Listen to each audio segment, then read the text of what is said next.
현대 사회에서 일어나는 다양한 범시민 캠페인 중 반인종차별의 상징으로 표현되는 무릎 꿇기 캠페인이 있습니다. 한쪽 무릎은 땅에 대고 반대쪽 무릎은 세운 채 앉는 이른바 무릎 앉아 자세를 취합니다. 지난 2016년 경찰의 총에 맞은 흑인 피해자들이 잇따르자 미국 프로풋볼 선수 콜린 페퍼링이 항의의 뜻으로 경기 전 국가가 연주될 때 이 자세를 취한 것으로 시작되었습니다. 국가가 연주될 때 선수들과 경기 관계자들, 관중들은 모두 일어나서 국기에 대한 경례 자세를 취합니다. 그런데 유일하게 콜린 페퍼링만 일어서지 않았습니다. 이후 기자들이 이유를 묻습니다. 인종차별을 하는 나라를 위해서는 더 이상 일어나고 싶지 않다라고 그는 말합니다. 캐퍼닉의 말이 전파를 탄 후 미국 사회가 들썩였습니다.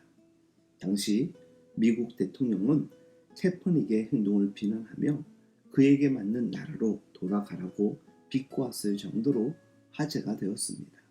하지만 캐퍼닉의 뜻에 동참해 경기 시작 전 국가 연주 때마다 무릎을 꿇는 선수들이 늘어나기 시작하였습니다.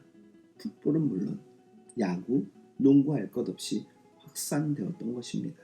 심판은 물론 경기 운영자, 구단 관계자까지 반인종차별의 뜻을 같이 한다는 표현으로 무릎을 꿇기 시작했습니다. 최근 유럽 축구 경기를 보면 경기가 시작하기 전에 모든 선수들이 한쪽 무릎을 꿇는 의식을 진행하고 있습니다. 미국 백인 경찰의 과잉 단속에 의해 흑인 조지 플로이드가 사망한 사건 이후 인종차별에 반대한다는 연대의 뜻을 표시하는 행위로 시작된 것입니다. 그런데 최근 영국의 한 흑인 선수가 남들이 다 하는 무릎 꿇기를 거부했습니다. 코트디부아르 출신의 자하 선수입니다.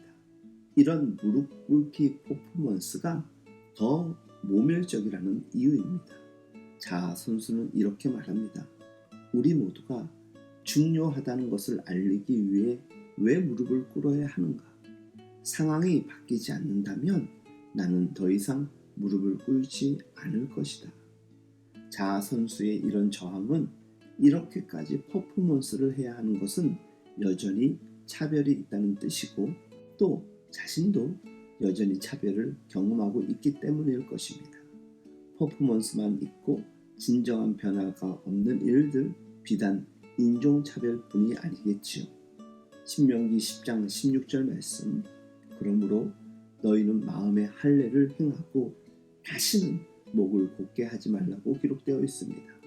우리 믿음의 삶들은 마음의 할례를 받아 속사람의 강건함으로 살아가는 것 아니겠습니까?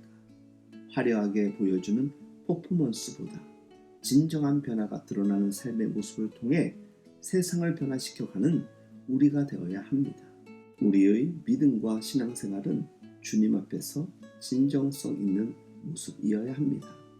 그저 하나의 퍼포먼스와 같은 의식적 예술 행동이 아닌 것입니다. 부디 우리 모두가 코람되고 하나님 앞에서 진실함과 성실함으로 반응하는 복된 인생 될 수 있길 예수님의 이름으로 축복하며 응원합니다.